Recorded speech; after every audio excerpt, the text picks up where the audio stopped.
Hey there, mobile gamers! Glad to see you back on the channel. If you're all about upgrading your mobile gaming life without the hassle, you're in the right spot. Before we dive into today's guide, don't forget to subscribe and tap that notification bell so you never miss out on the latest hack, tricks, and easy game boosts I drop every week.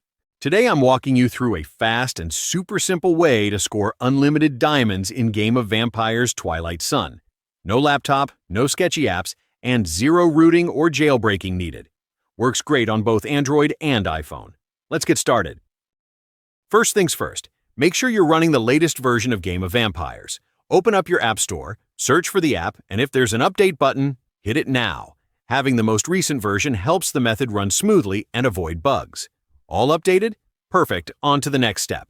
Now open your phone's browser, whatever you usually use, and go to the website I've linked in this video. Once you're there, search for Game of Vampires Twilight Sun Unlimited Diamonds Hack and tap on it when it shows up.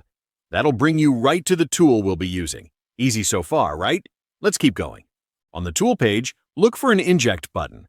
Tap it, and the tool will begin connecting to your app. Give it a few seconds while it syncs everything up behind the scenes. Almost done. Before the resources can land in your account, there's a quick human check to pass. It's just to make sure you're not a bot abusing the system. Usually that means downloading a free app and using it for a minute or so. Need help? There's usually a guide or short video on the site to walk you through it. Once you've done that, you're good to go. Go ahead and open Game of Vampires Twilight Sun again and check your diamonds. If everything was done right, your new balance should be sitting there waiting for you. I ran through it myself, and it worked. Super smooth. And that's the full guide. Quick, easy, and no stress. If this helped you out, drop a like and feel free to share it with friends. Have a question or get stuck on a step? Pop it down in the comments. I'm always checking in and happy to help. And of course, subscribe and turn on that bell icon so you're always first in line for the next gaming hack or tutorial. Thanks for hanging out. Enjoy the boost, and I'll catch you in the next one.